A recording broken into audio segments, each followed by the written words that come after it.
call the state's next witness. State calls April Hinke.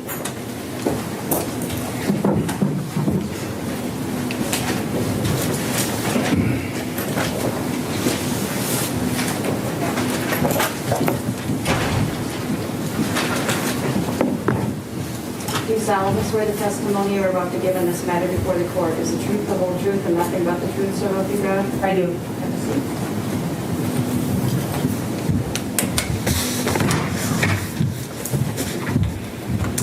Pull yourself up. You don't have to be real close. If you're comfortable, you may take your mask off while you testify. Only one person talks at a time if she's taking it. Finish. Can you state your name and spell your last name for the record? My name is April Hinke. And are you recently retired? I am. I'm sorry, I'm gonna let you spell your last name. My last name is spelled Hinke. Thank you. Are you recently retired? I am. And prior to your retirement, where did you work? I was a police detective for the Oshkosh Police Department until February 5th this year. And how long had you been a detective? I was a detective for about 17 years and had been at the police department for about 25 years. Did you participate in the investigation of a shooting on Minnesota Street in Oshkosh on August 4th, 2020? Yes, I did. Where did you first go when you were called to assist in that investigation? I received a call from Detective Artist to have me respond to Theta Medical Center up in Neenah, where I was to meet the ambulance that was transporting a male victim. Do you know that male victim's name? John Miller. Was John Miller willing to answer all of your questions at the hospital? Yes, he was. When you were interviewing him at the hospital, did he make any spontaneous, urgent statements about other individuals?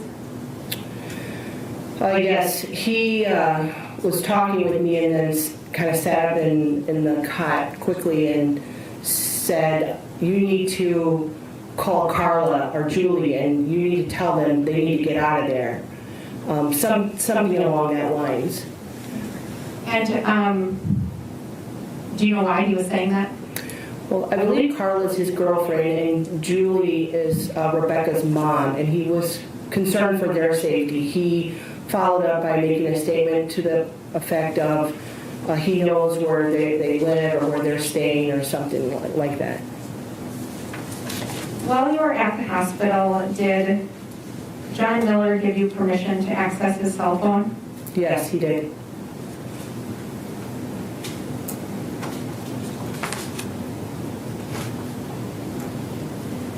After getting your statement from John Miller, where did you go next? Detective Artist and I drove to the Oregon Police Department, which is in Greene County, Wisconsin, where Mr. Aide was in police custody. And did you make contact with Mr. Aide there? Yes, we did. Can you identify Mr. Aide in the courtroom? Mr. Aide is seated next to Defense Attorney Scott Seaman. He's wearing a bluish purple colored button-down shirt under a gray suit. The individual to my left? Yes. Just ask that the record reflect the witness has identified the defendant. Good job. I'm going to show you what's been marked as State's Exhibits 73 to 80.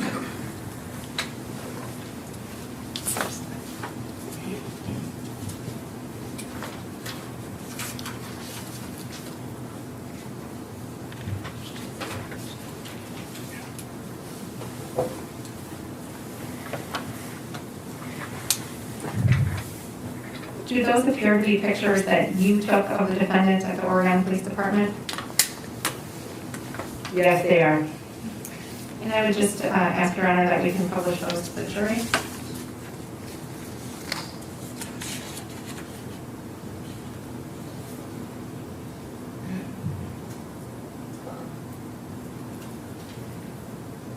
So can you just explain to the jury when you're doing an investigation, what's the purpose of taking photos of the suspect? So we like to document an individual as we see them that particular day or the time that police have contacted them for several reasons. I'm one looking to see if he is injured, but I'm also looking to see if he might have anything that looks any evidentiary use of my investigation as well. So I took these pictures of Mr. Aide in an effort to show an overall picture of how he looked to police the night he was taken into custody. And you said one thing you were looking for was injuries, or one thing you looked for is injuries to the suspect. Did you observe any injuries to Joshua Aide that night? No, I did not. And if we could just move forward to Exhibit 74, Exhibit 75, Exhibit 76, 77. Now, on Exhibit 77, did you observe any indication of his hands that he'd been defending himself in some sort of fistfight or any manner? No, I did not. 78, 79, and 8. And if we could just go back to the full view 73.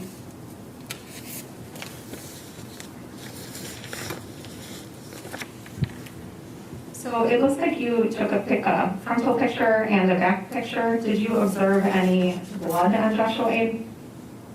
No, I did not. Did you observe any swelling to any part of his body? I did not notice any injuries, and he did not complain of any injuries. Okay. Did he complain that he'd been the victim in any sort of crime? No, he did not. Moving forward to the next day, August 5th, 2020, did you have an opportunity to access John Miller's phone? Yes, I did. Did you see anything notable in John Miller's call history related to this investigation? Yes, Mr. Miller had informed me that he had received a phone call from Joshua Aide on August 4th prior to leaving Lynn Lake, Wisconsin, and traveling to Oshkosh. I was able to locate a phone call that lasted about 2 minutes and 26 seconds that occurred at 2:41 p.m. according to the call log on Mr. Miller's phone. There was an incoming call, and in looking at the number, it appeared that Mr. Aide had called Joshua's phone at that time. Now, in continuing your investigation, on August 10th, did you send John Miller a photo, kind of an overview of the crime scene? I did. And what was your purpose in sending him that? Well, detectives were still scouring this area looking for any potential evidence at the scene. We were trying to determine exactly where he may have been when he was shot in the face. And so at the time that I was interviewing Mr. Miller at the hospital, it was very hard because he was being worked on, he had to go to surgery, he had facial injuries, so sometimes it was hard to understand exactly what he was trying to say. So I sent the photograph to him and asked him to mark on the photograph where he had been standing with a J. I asked him to put an R where Rebecca had been. I asked him to put an X where the suspect was, and then for him to place a dashed line indicating the path that he ran from the garage and through the yard because we were looking for any potential evidence. I'd like to show you what's been marked as State's Exhibit 38.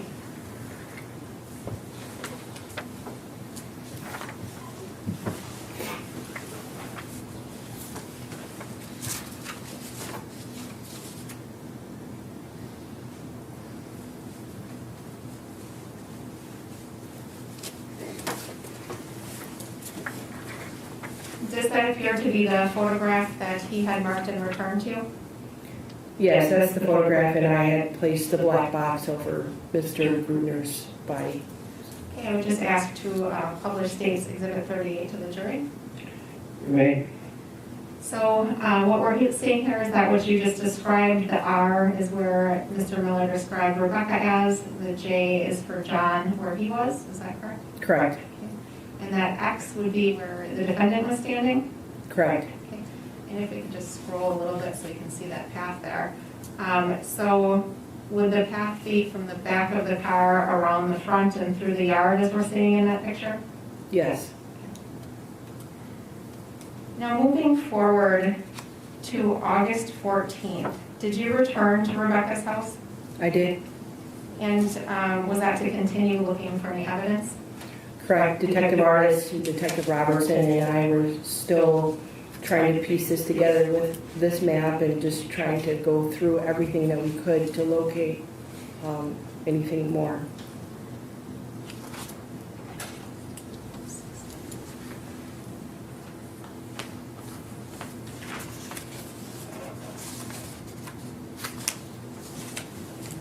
I show you State's Exhibits 64 through 67.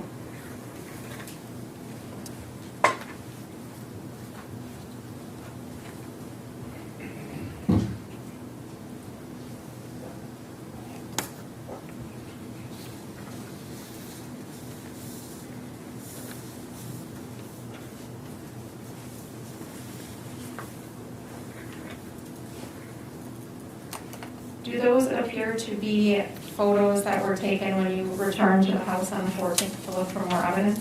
Yes. I would just ask to publish this to the jury.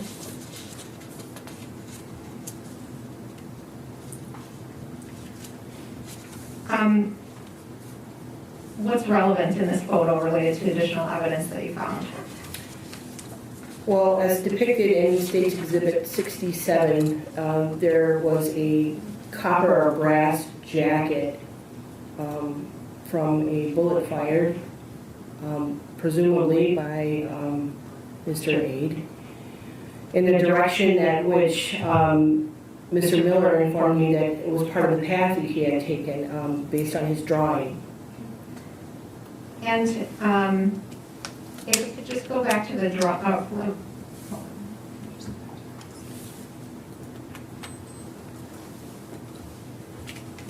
So that picture there, where that ruler is that approximately where the jacket was located?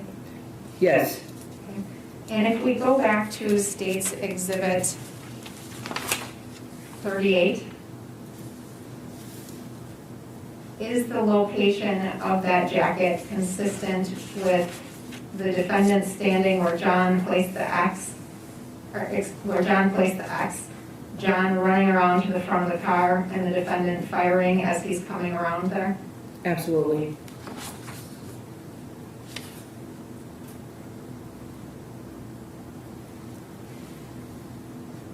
Was that jacket taken and placed into evidence at OPD? It was. I apologize, Oshkosh Police Department. Yes, it was. I'd like to move forward to December of 2020. At the end of December, did you travel to Freighter Hospital in Milwaukee? Yes. Why did you go there? I had been informed that Rebecca had surgery and a bullet had been removed by a surgeon there, and that the bullet was ready to be picked up for evidentiary reasons. So I traveled there, picked it up, and brought it back and placed it in our evidence control center. I have no further questions. Ross? Thank you.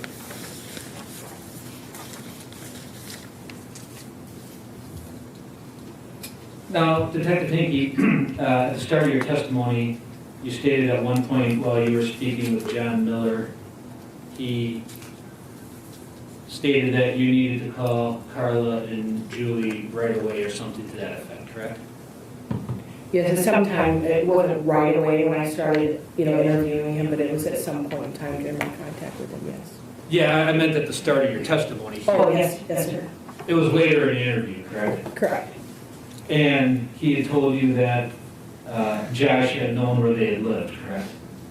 I believe that's what he said, yes. And Or you knew where they were or something like that. something to that effect. And he appeared concerned for their safety, is that be fair to say? Yes. And would it be fair to say he was concerned about Josh engaging in some form of retaliation against them? I would presume so, since he was concerned for their safety and he was making remarks that Josh knew where they were. And in fact, Mr. Miller had told you that he had known Jim for several years, correct? I believe that's what he said at the time. But as time has gone on, and I think, like I said, that situation when he was being treated was very fluid because he was trying to talk, they're trying to suction his mouth, I'm asking him questions. I don't know how accurate that is anymore, but I believe that's what he told me at the time. And that's reflected in your report, correct? That's correct. And as time went on, things have changed with Jim, fair to say? Well, I think that there was just some misinterpretation or communication between the two of us. And you had testified that you had John mark on what's been submitted as State's Exhibit number 38, the pattern that he had ran when he was shot, correct? That's correct. And you testified that you had him do that because you were still trying to determine where John Miller was shot, correct? Correct.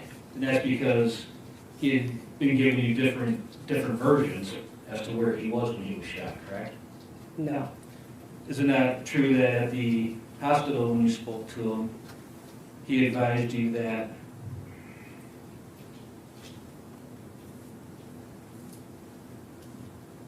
he was standing in front of the Tahoe, and as he turned away from the Tahoe, he observed a black handgun pointing at him from 3 to 4 feet away. Do you recall John Miller saying that? He did say that. And John Miller stated that he turned away quickly but was shot in the face. Do you recall that? He did say that. Miller told you then that he ran from the open garage to the home next door. Do you recall that? Yes.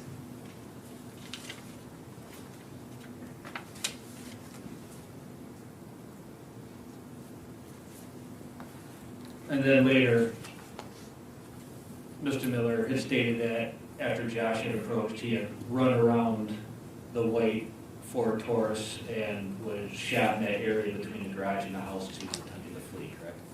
No. So, like I said, Mr. Miller was being treated for a face injury, and he was having difficulty talking because he had damage to his tongue, his mouth, and there was lots of people working on him. And so he's trying to quickly tell me the story. We are looking for Mr. Aide in the time that I'm talking with him. So he's telling me what went on in an abrupt way as they're suctioning his mouth. So it's kind of difficult to get a one-by-one play here. He's telling me that he's standing in front of the radiator, and the next thing he knows, he's got a gun pointed at him. He's told me he turned away. He told me he was shot. He told me he ran. Mr. Miller was in a somewhat anxious and injured state at the time. He never changed his story per se as to where he was shot. I just think that at the time it was so fluid and that it was coming out, and that's how I wrote the report, is how he talked that night. But based on the detectives searching the garage and us combing over this entire area, it just wasn't adding up where, him being shot in the garage. And I don't think he knows exactly where he was shot.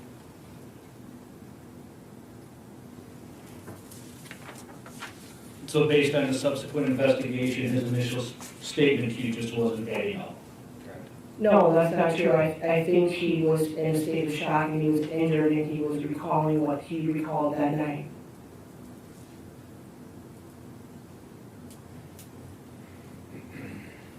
And that's your opinion? Sure.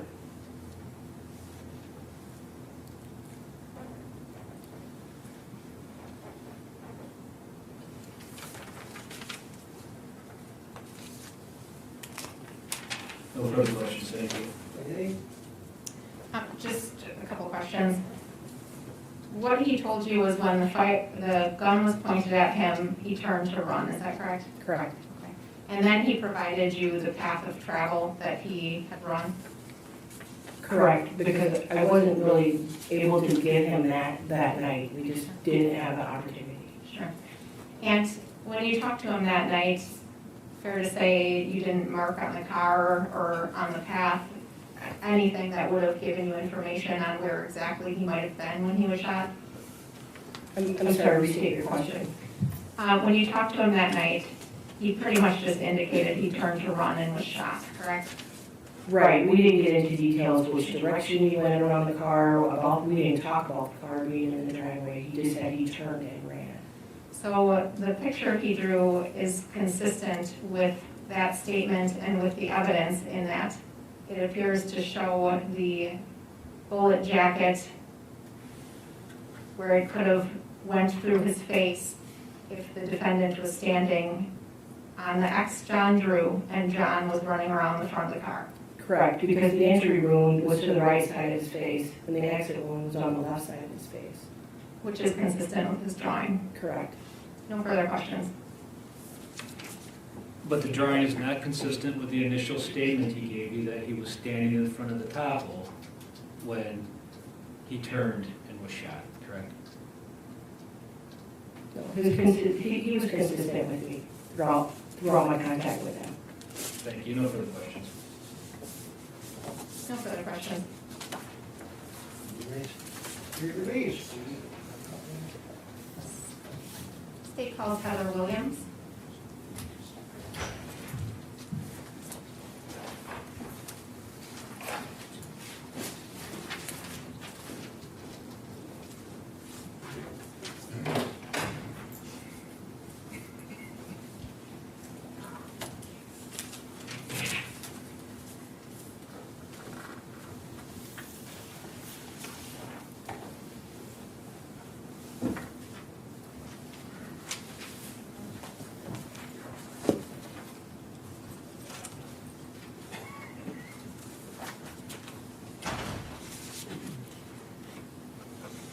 Do you solemnly swear the testimony you're about to give in this matter before the court is the truth, the whole truth, and nothing but the truth, so help you God?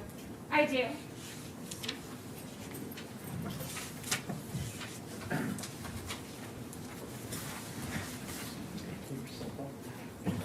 don't need to be right on top of the microphone. Okay. If you're comfortable, it's up to you. You can take the mask off while you testify. And then only one person talks at a time because she's taking it all down. Okay, thank you. Ms. Nash. Can you state your name and spell your last name for the record? First name is Heather, Heather. Last name is Williams, Williams. And Ms. Williams, how are you employed? I am a firearms and toolmark examiner at the Wisconsin State Crime Laboratory located in Milwaukee. And can you just explain for the jury what it is you do? Yes, as a firearms and toolmark examiner, I conduct examinations of firearms and firearms-related evidence, such as fired cartridge cases and fired bullets. What sort of tools do you use to do that? One of the instruments that we use to do our analysis is called a comparison microscope. What a comparison microscope is two microscopes that are connected by an optical bridge. This allows myself as an examiner to be able to look at two objects simultaneously side by side to compare the markings that are left on those objects. And how long have you been employed doing this? I have been employed for a little over 5 years. And what sort of training and experience do you have that qualifies you for this position? I first hold a Bachelor's of Science degree in Law Enforcement and Justice Administration with a minor in Forensic Science. During my undergraduate degree, I also completed a 525-hour internship at the DuPage County Forensic Science Center and also at the Wisconsin State Crime Laboratory. I completed the Firearm and Toolmark Training Program. It's an apprentice-type training program in which you get both hands-on and classroom-like instruction, much like that of, say, a plumber or an electrician. And as part of that training, do you have training in the use of this microscope you're describing? Yes, we do. Can you just describe for the jury the science behind what you do? Yes, as a firearms and toolmark examiner, what I am doing is I'm first with firearms determining if a firearm is functional and it is safe to test fire. With fired evidence, such as fired bullets and fired cartridge cases, What I am looking at is to determine if I can tell if those fired cartridge cases or fired bullets have been fired in the same firearm, and in instances in which we have a submitted firearm, I am looking to see if that fired evidence was or was not fired in the submitted firearm. Now, can you just describe for the jury what an unfired shell casing, what are the components of that? Yep, for an unfired cartridge, it's going to consist of 4 components. You'll first have the cartridge case, you'll have the primer, you'll have the propellant or gunpowder, and then you'll also have the projectile or bullet. And what do you do to determine whether a firearm is functional when you receive one in your lab? Yep, for a function test, what we will do is we will check the condition of the firearm as well as all safeties that are associated with that firearm. The purpose of this is to first ensure that the firearm is a functional firearm, and then instances in which we have fired evidence that we are determining if that firearm is safe to test fire to produce those test fires. And if you have a firearm that is safe to fire, can you just describe what sort of, does each firearm, even if it's a different firearm of the same make or model, have its own signature? Yes, each firearm is going to have specific markings that are left on any type of fired evidence that is fired through that specific firearm. This is because during the manufacturing process, microscopic, or in what I call individual characteristics, are transferred on to the different parts of a firearm that are created by those tools that create that specific piece. For example, a firing pin. The tool that creates that firing pin is going to transfer these microscopic markings onto that firing pin. Each time that tool is used, it is changing. So with each firing pin, it is changing. So new markings are on each firing pin that is produced by that specific tool. The same would be said for the rifling or that spiral pattern in the bore of the barrel. Each time the tool that creates that rifling is used, it's changing. So with each rifling and within the barrel, it's going to be different and have those different microscopic characteristics. So once you determine that a firearm is functional within your lab, what do you do to determine its signature? What we will do is we will look at those test-fired cartridge cases and test-fired bullets that we produced under that comparison microscope. That way we can look at the test fires and look at the markings that are transferred from that specific firearm to fired evidence or fired pieces that are fired from that firearm. So we're looking at the markings that are created from that firearm. I'd like to show you State's Exhibits 83 and 84.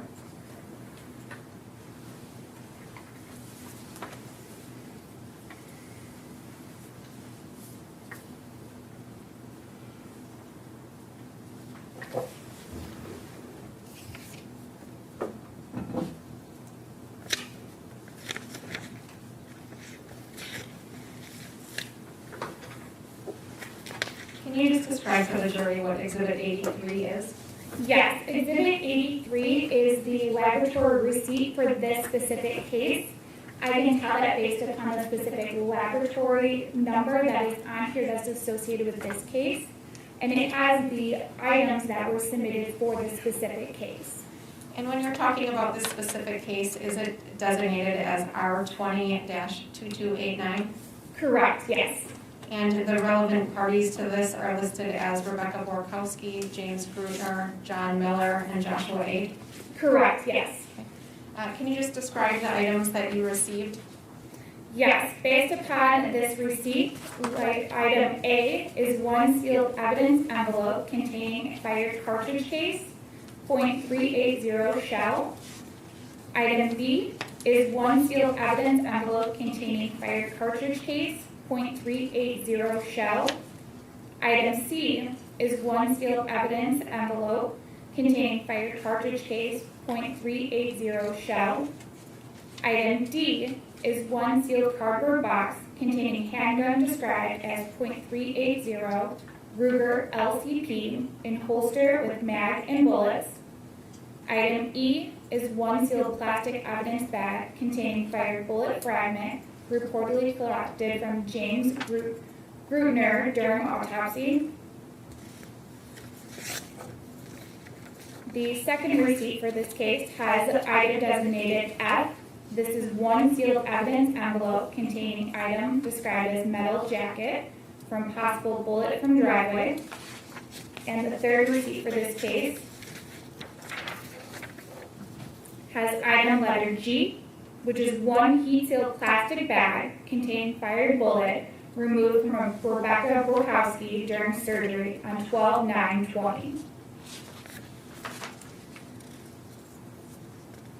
Now, when you received these items, were you able to determine functionality of the Ruger 380? Yes, I was able to determine that the Ruger model LCP was a functional firearm and that it was safe to test fire. And did you test fire it to look at its markings? I did, yes. And can you just describe next what you did with all of this evidence you received? Yes, what I did is I compared my test fired cartridge cases with the 3 fired cartridge cases that were submitted for this case. So those were items A, B, and C. Once I determined that they had the same basic characteristics, or what we call class characteristics, which is going to be, do they have the same type of caliber? So in this case, 380 automatic caliber was the caliber for the firearm, as well as the caliber of the fired cartridge cases. I looked at my test fires from that submitted firearm to the fired cartridge cases using that comparison microscope, where I was able to determine that those 3 fired cartridge cases had the same markings that were left on my test fired cartridge cases from the submitted firearm. So in other words, the 3 fired .380 automatic caliber cartridge cases were fired in the submitted firearm. Okay, and moving on to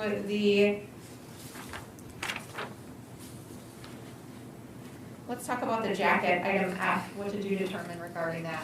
I was able to determine that the bullet jacket fragment had a right-hand twist, which is going to be the twist of that rifling within the bore or that rifling of the barrel of a firearm. So I had the same class characteristics there. I was able to determine that that fragment, along with the 2 other full metal jacket bullets that were submitted for this case, were fired through the barrel of the submitted firearm. And those 2 bullets would be item E, the bullet fragment collected from James Gruettner during his autopsy, and item G, the bullet removed from Rebecca Borkowski during her surgery? Correct, yes. So I guess to summarize, all of the items that, the projectiles that were sent to you were determined to be fired from the 380 Ruger that was sent to you as well? Correct, yes. Did you follow all lab procedures in conducting the testing on this evidence you received? I did, yes. And is there a manner of verification within your lab when you come up with a result? Yes, any time that we come up with an identification, elimination, or inconclusive result, that is then looked at by a second qualified examiner in this section. So in this case, all the items that I examined, the 3 fired cartridge cases and the 3 fired projectiles were looked at by a second examiner in this section. Once the verification process is complete, then we go through a peer review process, which all notes and reports are looked at to make sure everything is clear, complete, and accurate. And then we also had an administrative review in which a supervisor will then look at all notes and reports along with the case to make sure everything is clear, complete, and accurate. In this case, all 3 of those steps were completed. Okay, and was the determination in those 3 steps that these were accurate results that you're testifying to? Correct, yes. In the verification process, they did come to the same conclusion that the evidence was fired in the submitted firearm. And are the findings in your report based on your training and experience? Correct, yes. No further questions. Cross? Thank you. Good afternoon. Now, you testified that you had tested in this case 3 cases that were submitted, shell cases that were submitted, correct? Correct, yes. And 3 projectiles, correct? Correct, yes. But actually, would it be fair to say it was 2 projectiles and 1 fragment of a projectile casing, Exhibit F? Yes, so there's 2 fired full metal jacket bullets, which were full bullets. They were completely intact. And then there was a fired bullet jacket fragment, which is going to be the jacketing portion of a full metal jacket bullet or some type of jacketed bullet. An example I like to use is a M&M. So you can think of the analogy of an M&M as a jacketed bullet. You're going to have that soft chocolate center with a harder coating, and then with the jacketed bullet, you're going to have a soft lead core with the jacketing that's around that. And would it be fair to say that it's easier to conduct your analysis of the rifling on a intact but bullet as opposed to fragmented casing? That is not always the case. When you're talking about that bullet jacket, it's that jacketing material that is going to have those markings from that rifling. So that rifling pad within the bore of the barrel is left on the jacketing portion. So if we have that jacketing portion of a bullet, we're able to analyze that to determine if it was or was not fired through a barrel. Do you have exhibit number 67 up in front of you? Can we maybe put that up on the... Is it the pictures? Yes, ma'am. Yes, ma'am. There should be a number of photographs. One of them identified as States Exhibit 67. Yes, I do. Okay. Can you identify what that's a photograph of? Yes, this is a photograph of a bullet jacket. And do you recall if the bullet jacket, if that's the bullet jacket that you examined in this case? If this is the bullet jacket that was submitted under item designated F, then this would be the bullet jacket. And you recall doing that analysis, is that fair to say? Correct, yes, I did analyze the bullet jacket submitted for this case.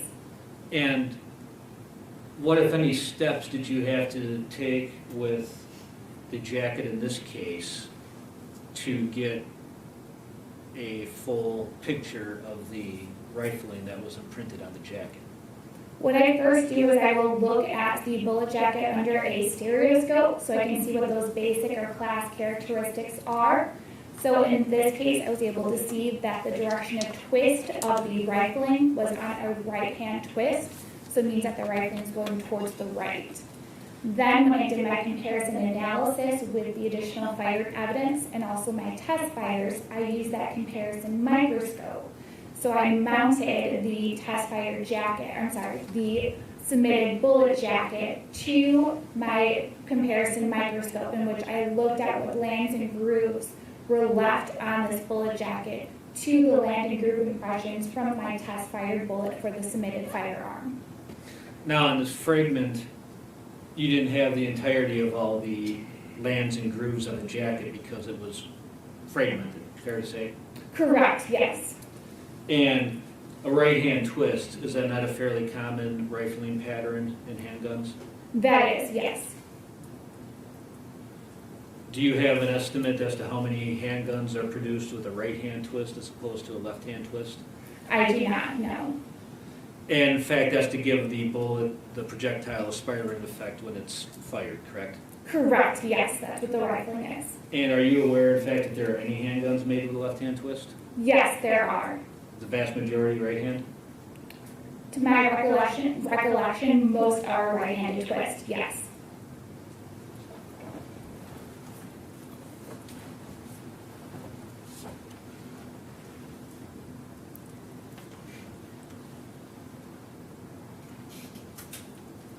Now, you also examined 3 cases, correct? Yes, 3 fired cartridge cases. And you testified that you compared the markings on the fired cartridge cases with those from your test cartridge, correct? Correct, yes. How many test cartridges did you fire, or how many test rounds did you fire from the Ruger handgun that was submitted? If I recall correctly, it was 2 test fires. And did you compare those 2 test fires with each other? Yes, And did they appear consistent? they did, yes. Now, you testified that the submitted cases, the 3 submitted cases in this case, had consistent markings with your test cartridge, correct? Correct, yes. And what was it that was consistent, the firing pin on the primer? What I determined on this is that I made my analysis for it, and I made my conclusion that they were fired in the same firearm were based on breech face marks, which the breech face or bolt face is the area in which a firing pin comes out of, as well as I also looked at shear marks, which shear marks can be caused by either the blowback of the firing pin and it shears as it's getting ejected from that firearm, or also it can shear as it is already getting ejected from, let's say, the slag at the top of that ejection port area. So it was the shear as well as the breech face, along with the basic characteristics of being a 380 automatic or cartridge case, having the same. 380 automatic. Oh, I'm sorry, 380 automatic caliber cartridge case. Okay. Along with also having that hemispherical firing pin shape. And now you make that initial determination that you're dealing with the same caliber because there's multiple different calibers of firearms, correct? Correct, yes. And when you talk about a 380 caliber, you're talking about the dimension, is that fair to say, of the size of the casing? Yeah, when you're talking about caliber, it can talk about a few different things. Caliber can be the type of cartridge that is compatible with a specific firearm. It also deals with the bore or the diameter of that bore or the inside of the barrel. Along with bullet, it would have to deal with that diameter of a bullet. And in this case, when you're talking about 380, you're talking about you're talking about all of that, right? You're talking about the diameter of the bullet as well as the bore, correct? Correct, yes.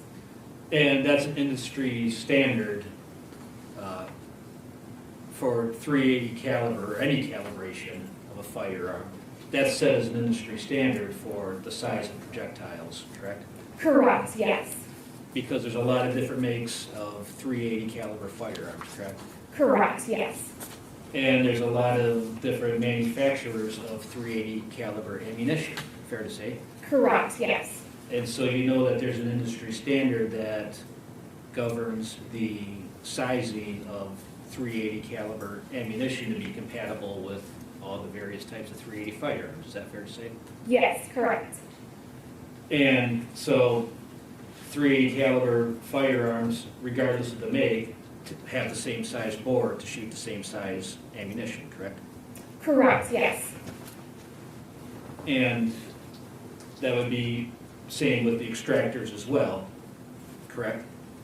They would. If it's a semi-automatic pistol, it will have an extractor, yes. And there's an industry standard set for the extractors as well, in order to grip the case and extract it from the gun, correct? Yes, most semi-automatic pistols will have that extractor. And so these are essentially industry standard produced across the board regardless of manufacturer to be compatible with the various makes of the same size ammunition. Correct, yes. And so when you have a case like this, if there's an issue regarding one or more weapons that may have fired a submitted casing, it would be relevant, would it not, to have all weapons that fired the suspect casing to determine if there's any differences? What we're looking at again are those microscopic characteristics. So those are the markings that are produced during that manufacturing process. So each firearm, each part of that is going to be making what's going to be unique with that specific firearm. Each firearm is going to have one firing pin that was made from a different tool. It's going to have the breech face, that part of that firearm was made by a different tool. You're going to have an extractor that was made by another tool. You'll also have an ejector that was made by another tool. So when we were looking at our fired evidence and we're looking at our test fires and comparing them to see if the fired evidence was or was not fired in the submitted firearm, we're looking at everything. We're not looking at just one single thing. We're looking at the whole picture, which again, each one of those parts are made separately and then they come together to make that firearm. And each one of those parts come together to make that firearm to a set industry standard across the board, correct? There are standards in to make sure that that firearm is a functional firearm, that it is safe for people to fire. And this isn't like DNA where you're talking 1 in 7 trillion chance, correct? No, when you're looking at that, you're looking at the experience of the examiner. So we're looking at those markings that are going to produce specific patterns on that fired evidence. And were you given any other type of gun to fire a test round through to compare these submitted casings and projectiles with? In this case, I was given only the Ruger Model LCP Item D. So you were not asked to do a test comparison with a Smith & Wesson 380 in this case? No, I was not. No further questions, thank you. Anything? No questions? Can you step down? Ready for Sabina? Yes, please. Ready for Sabina? Okay, call the next witness. State calls Victoria Heidemann.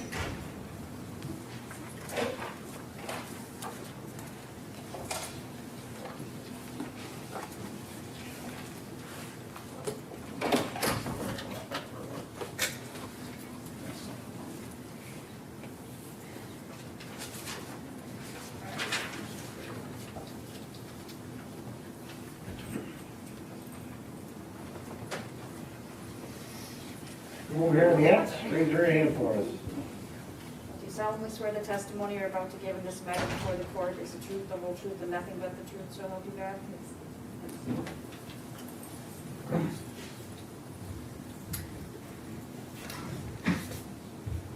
you pull yourself up? You do not have to be right on top of the microphone. If you are comfortable, you may take the mask off while you testify. And only one person talks at a time, takes everything down. Nash. Ms. Heidemann, can you state your name and spell your last name for the record, please? Yep, Victoria Heidemann, Heidemann. And how are you employed? I'm the crime analyst at the City of Oshkosh Police Department. How long have you been employed in that role? 4 years. Can you just describe for the jury your training and experience that led you to that position? Sure. So I have a master's degree in crime management and justice administration. My emphasis was on crime analysis. Prior to that role, I worked for the Winnebago County Sheriff's Office as a 911 dispatcher. I also served 10 years in the Wisconsin Army National Guard as a military police officer. As part of your role with the Oshkosh Police Department, do you review and analyze downloads of electronic devices? Yes, I do. Does that include cell phones? Yes. On August 4th, 2020, did you become involved in an investigation of a shooting that occurred on Minnesota Street in Oshkosh? Yes, I did. Did you become aware of the suspect's name in that incident? Yes. And what was it? Joshua Aide. According to your department's records, what time did the 911 call first come in to dispatch related to the incident involving Joshua Aide? 8:27 p.m.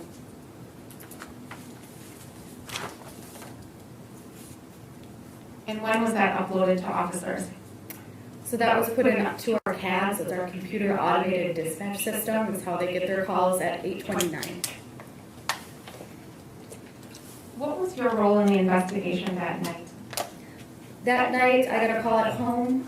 Right away, I was given a phone number, and they wanted me to determine whose phone number it was. It was said to be the suspect's phone number. So using my tools, I came up with Joshua Aide's name. I then came into work, and the phone Joshua's phone was being pinged at that time, and I was assisting in putting the pings onto Google Maps to see where the phone was located to help speak with other agencies to try to locate Joshua. And what exactly, when you're putting these pings in, what exactly are you doing and what are you seeing? Right, so under emergency circumstances, cell phone companies can ping a device or a cell phone. So they'll basically get the latitude and longitude of where that device was last showing, and they'll give that to us. And I was being forwarded those latitude and longitude coordinates. I was typing them into Google Maps and then relaying that information to my coworkers and then to State Patrol and other agencies as to where that phone was last located. And are you aware of whether Joshua Aide was arrested shortly after you were engaged in that? Yes. In the days that followed Joshua Aide's arrest, what was your role regarding electronic devices in this case? So I was assisting with, I took screenshots of a conversation from Facebook between Rebecca and Joshua, and then I did a report on that. I also helped examine the cell phones involved in this case. And was the defendant's cell phone analyzed as part of this investigation? Yes. And were Rebecca Borkowski's and John Miller's cell phones analyzed as well? Yes.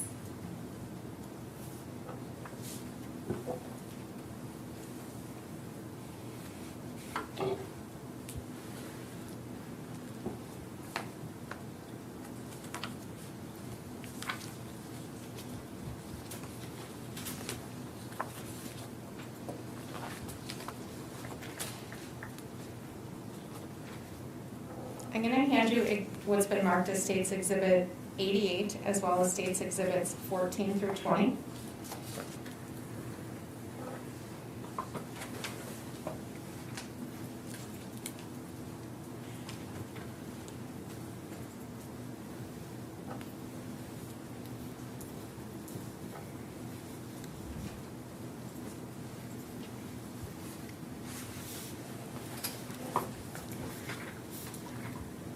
Can you describe what State's Exhibit 88 is? Yeah, so this is an extraction report from Rebecca's phone, and it is showing images that were pulled off of her phone and what's called metadata.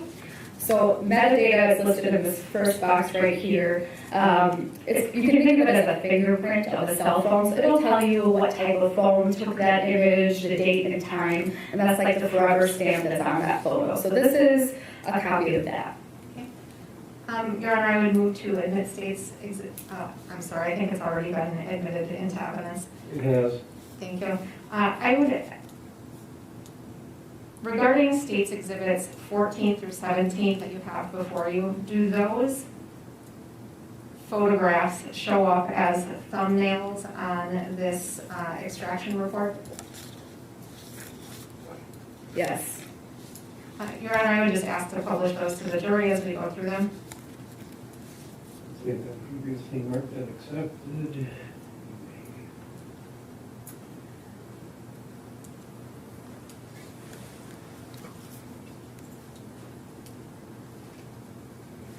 Okay, 14 and 15 and 16 and 17. Can you just tell the jury when the capture date is for those photographs, 14 through 17? Sure. So let me find. So on all of these, there's two different dates. For 14, that's going to be 3/26/2016. For 15, that is 3/26/2016.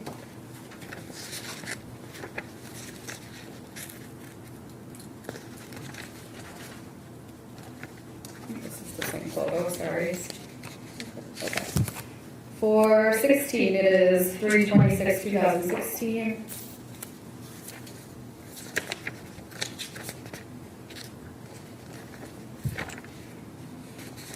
Oh, the iPhones are a little out of order. For 17, it is 3/26/2016. And so for those photos that March 26, 2016 would be the date they were originally taken? Yes. Now, moving on to what's been marked as States Exhibits 18 through 20, do those also show up on the extraction report? Yes, they do. Can you, just ask to publish those to the jury as we go through those? Thank you. Can you indicate, so for 18, 19, and 20, can you indicate the capture dates for those photographs?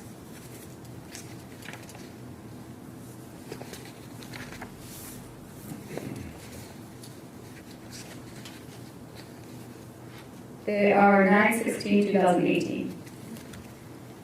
And did you review Joshua Aide's cell phone download records specifically from July 29th, 2020 through August 5th, 2020? Yes. So I'd like to talk to you about his call records specifically related to August 4th, 2020. Handing you what's been marked as States Exhibit 89.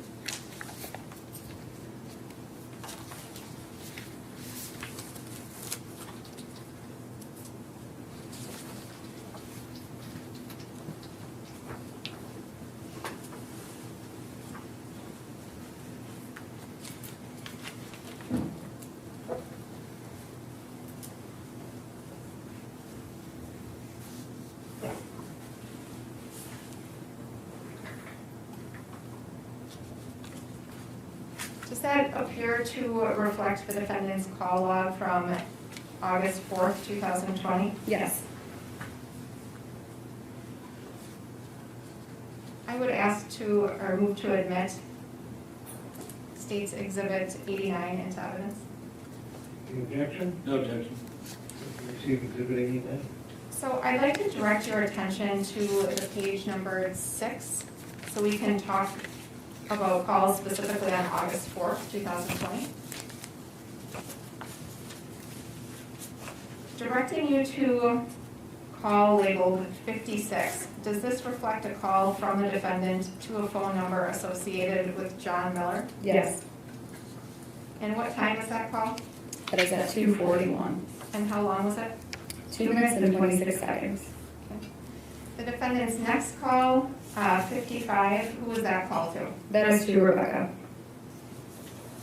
And what time was that at 14:59. at? And 2:59 p.m.? Yep, correct. And does it appear that call was answered? No, And next call, 54, who was that call to? that is to Rebecca as well At what time? at 3 o'clock. And does it appear that call was answered? No, So next call labeled 53, is that an incoming call? that is. And who is that from? That is from Rebecca At what time? at 3. And does it appear that the call connected or the parties spoke? Yes. And how long was that call? A 17-minute and 8-second phone call. And moving up to call 50, Okay. was that another incoming call from Rebecca? Yes. And what time was that call? At 8:21. Oh, I'm sorry, the time was at 4:53 and it was 8 minutes and 21 seconds. Thank you. Now, the next 8 calls labeled 49 through 52, are those all outgoing calls the defendant made to Rebecca? Yes. Okay. And if you could just go through the next calls, 49 through 42, indicate the time of the call and the length of the call? Yes, so 49 is to Rebecca, that is at 5:02. That looks like they connected, and it was a 4-minute and 27-second long phone call. The next one is to Rebecca at 5:07, that was not answered. There's one at 17:07, so 5:07. That was a 45-second call. That one does appear on her phone log as well, so that connected. How far down did you want me to? Sorry, Call number 50. thank you. Oh. Sorry, just a moment.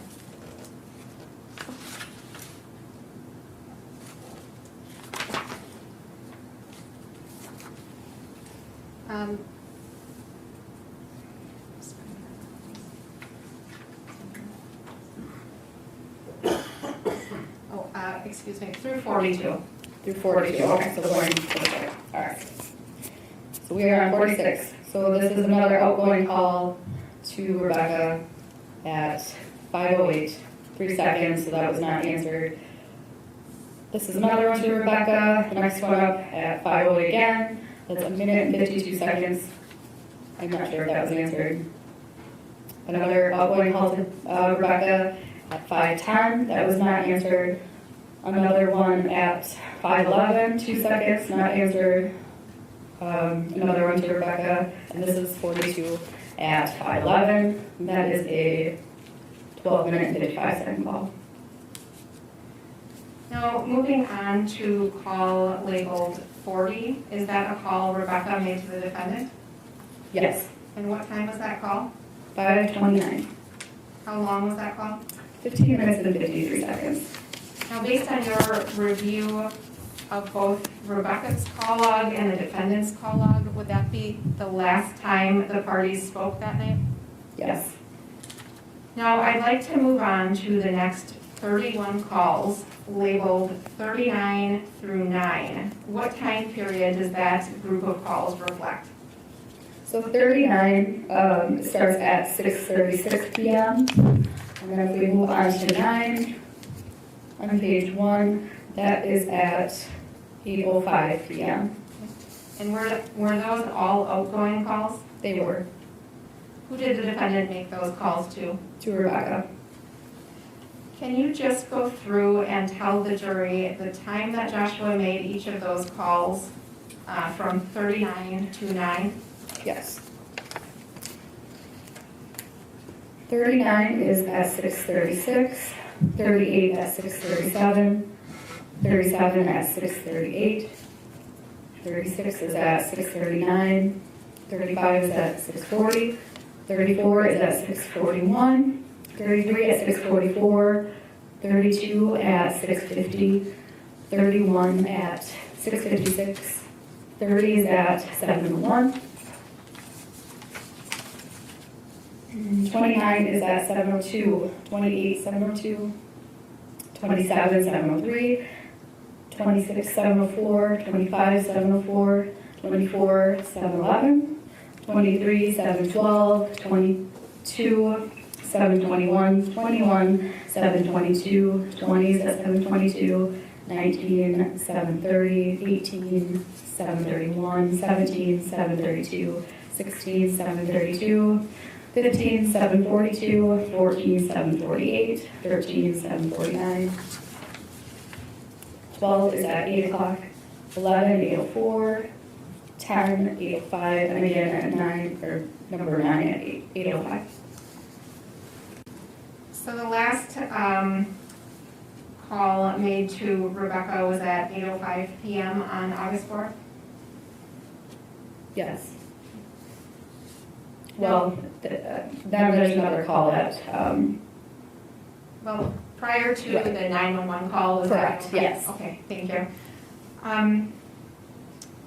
Does it appear that any of those 31 calls were answered by Rebecca? no, Now, when you go through and look at both the defendant's call log and Rebecca's call log, are you able to determine that those calls were connecting? yes. Okay. And how can you determine that? So the phone calls would not appear on Rebecca's call log had they not connected with a cell phone tower and then to her phone. And then all 31 of those calls are on Joshua's phone log as well as Rebecca's.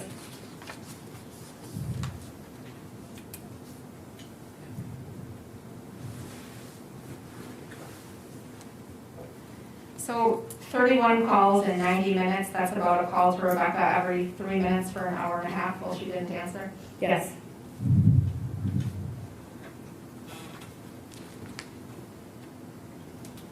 Can you describe again that program you had mentioned called CellHawk? Sure. CellHawk is a program that I use to map historic cell phone data.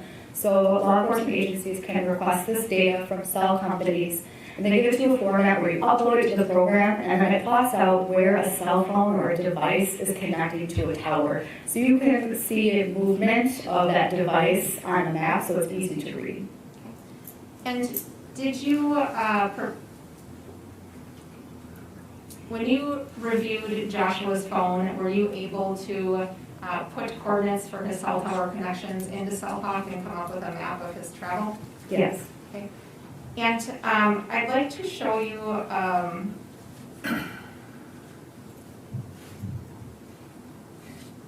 state would ask to move Exhibit 7O into evidence and publish to the jury electronically.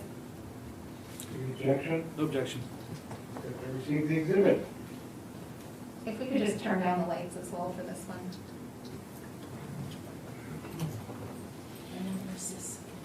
7O. 7O.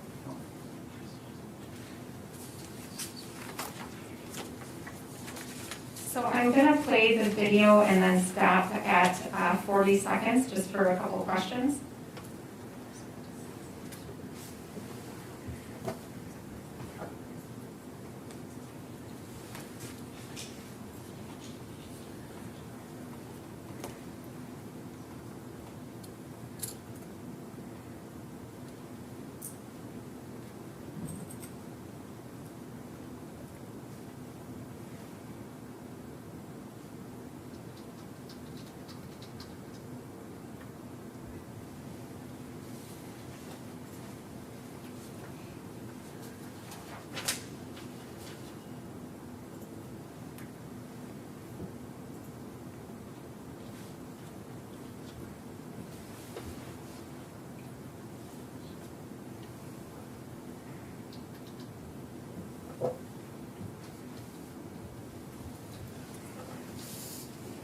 And that stopped at 42. So, Ms. Heidemann, is it correct that what we're seeing there is the switches between cell towers that Joshua Aide's phone was communicating with? So this is showing what cell phone towers the phone used to connect with when he was making the phone calls. So it shows you a pie shape, and that's the sector of the tower it connected with. Not every tower, but most cell phone towers have 3 different sectors that are 120 degrees. And that's just a visual representation of where that tower is. And are those reflecting the call times that we just went through from 6:36 to 8:05? Yes. And did you put each of the calls on this map or just a portion of them? So I don't do this individually. I'll upload them as a mass, and it will take all of the ones that have latitude and longitude attached to it. So yes. And can you tell the jury the time of the last cell tower connection at 8:05? Where was that connecting? That was connecting to a cell phone tower. If you see at the top of the map, that's right in Fond du Lac.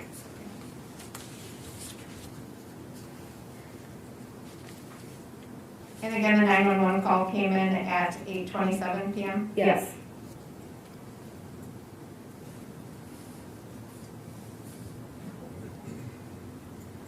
Now, I guess if we can just continue through and play the rest of the video, and then I'll ask you a couple more questions.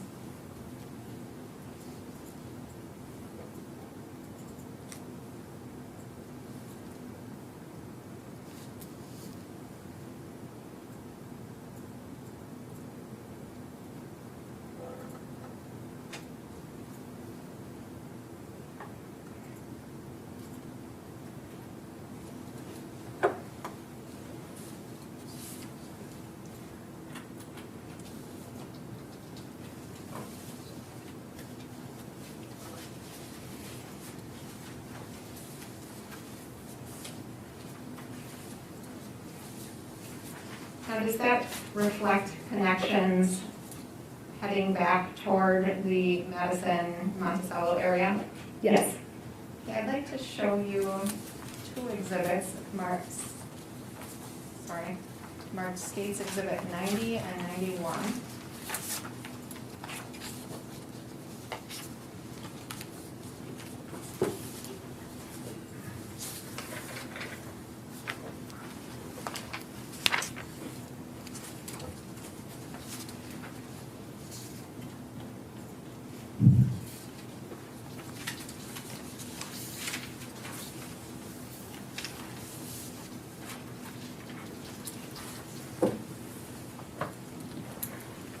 Can you just describe what those are? Sure, these are stills of this animated map. So this shows the trip up from Monticello area to Fond du Lac, where the last ping is located. And then the second one, 91, shows the trip back down towards the Monticello area. And I would just move to admit and publish to the jury electronically. Any objection? No objection.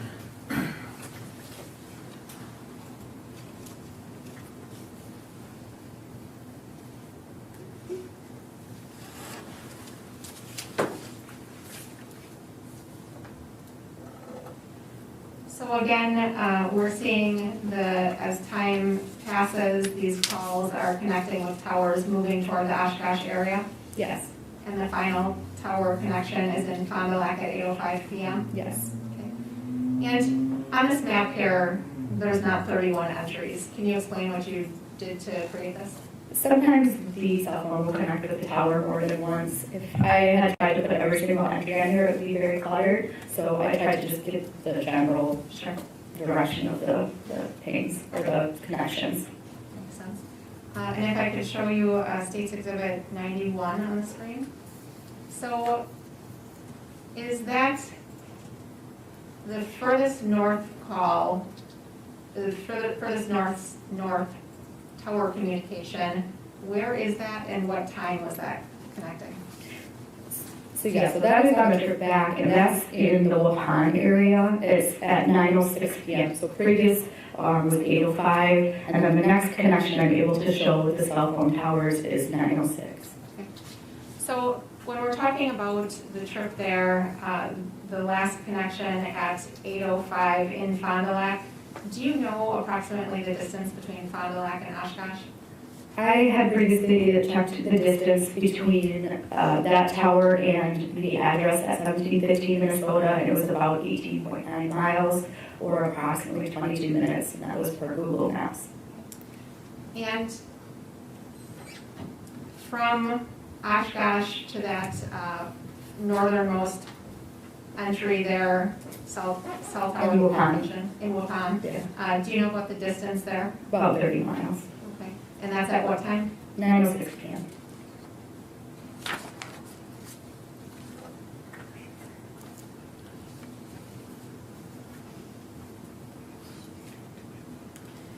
As part of your role, did you also review an extraction of text messages between the defendant and Rebecca going back to 2018? I reviewed images. I'm not sure if I reviewed the text messages. Sure. I'm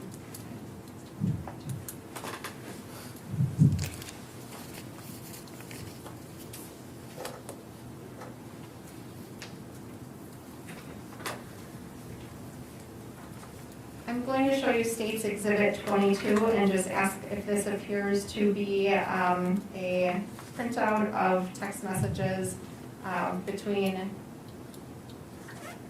Rebecca and Joshua from 2018. Okay.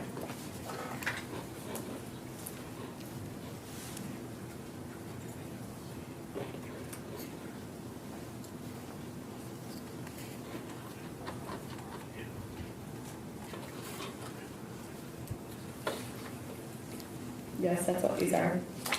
And so that would have been a printout from the download that was done at Yep. your department? Yes.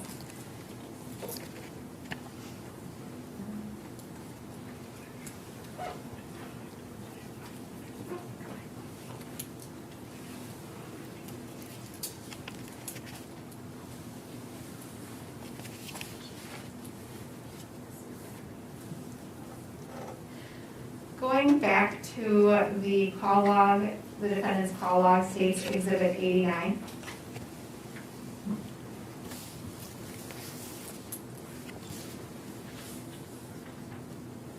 The final call there, can you indicate who, the name of the party that the defendant's calling? The final call of the entire list, number 1. Yes. So it says Vargo 920-504. You don't have to list the number. Okay. And what time was that? 11:30. Okay, and was that a call from Vargo to the defendant? Yes. And how long was that call? That was 3 minutes and 8 seconds. No further questions. Ross? Thank you.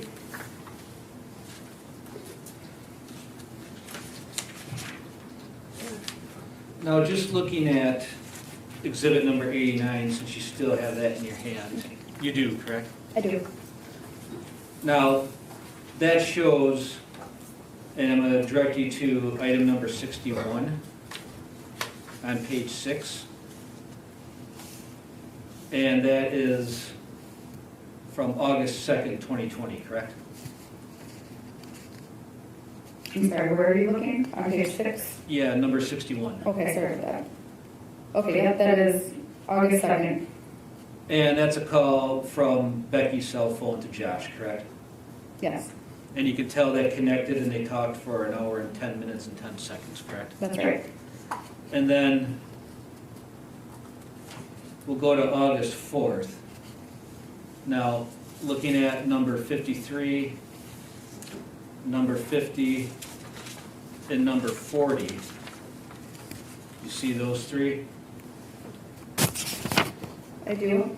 Those were all incoming calls that Rebecca made to Josh on August 4th, correct? Correct. Now, on August 4th, Rebecca called Josh at 1500, and they talked for 17 minutes and 8 seconds, correct? Correct.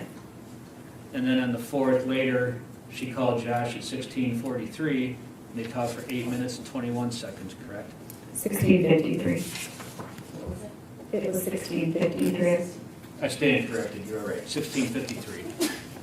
And they spoke for 8 minutes and 21 seconds, correct? Yes. And then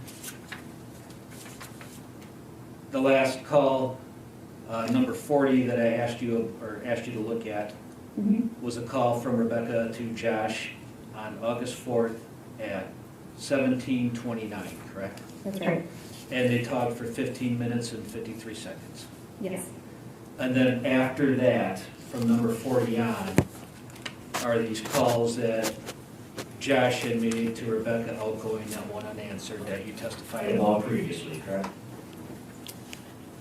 I would have to take a look.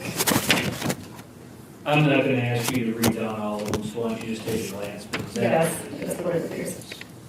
And so the last time there was a communication that was answered by either party was Rebecca calling Josh on August 4th at approximately 5:30 p.m., where they talked for 15 minutes and 53 seconds, correct? Yes, And then she stopped taking his calls, right? that would appear so. And then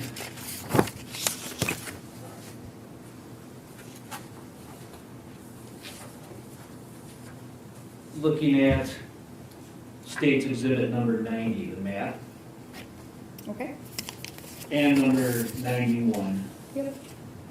Now, these all end around the Fitchburg area, correct? South of Verona, I would say. Somewhere a little south of Madison. Yeah, Verona, fair to say, close to Fitchburg. So you don't have this going any connections from there to Monticello? Correct. And would it be fair to say that on State's Exhibit number 90, at least from the Verona area, it took Josh approximately an hour and a half to get to the ping at the Fond du Lac Tower, correct? Correct. But on the way back, it was over 2 hours to essentially travel that same distance between the towers, correct? Yes.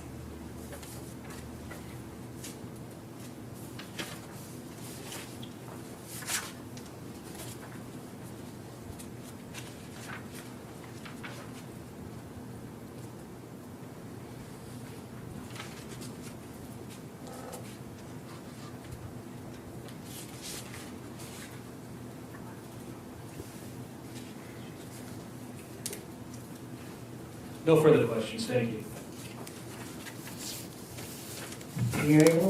Just one question. Mr. Seaman went into 3 calls on the 4th that Rebecca had made to the defendant. Do you know total, how many calls the defendant made to Rebecca that day? 42. No further questions. Reed? Just briefly, and again, the majority of those calls from the defendant to Rebecca were the unanswered ones after Rebecca called Josh that last time at 5:30 PM as itemized, or as presented at block number 40 on the exhibit, correct? Yes. Nothing further, thank you. You may step down. Any other witnesses on behalf of the state?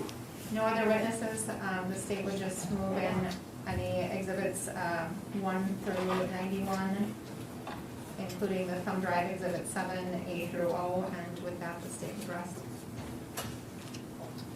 All right, ladies and gentlemen, the state has rest. I think I'm going to cut you loose now. We'll begin tomorrow morning with the events making their opening statements and going into the daylight call. Remember, you can't talk about this with anyone, watch any news reports or anything about this. Have a fantastic night. Hey, it looks beautiful outside. Hopefully it is. See you tomorrow. We'll be here 8 or upstairs 8:20 again. We'll start around 8:30. See you then. Rise for the jury, hold the books and keep on your chair again, thank you.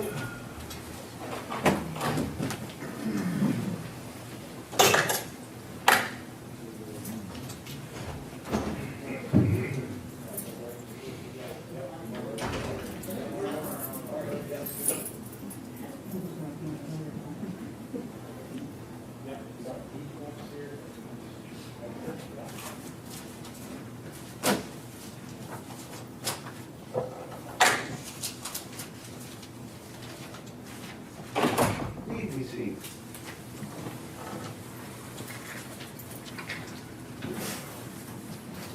All right, Mr. Seaman, tonight we will go over with Mr. Aide, or after, before tomorrow morning at 8:30, over with him his rights to testify and not testify. Before I bring the jury up tomorrow morning, I'll go over that with him once again and ask him pertinent questions concerning whether or not he's going to testify, and then we'll continue with any testimony. Potential witnesses on behalf of the state, number, the defense, number how many?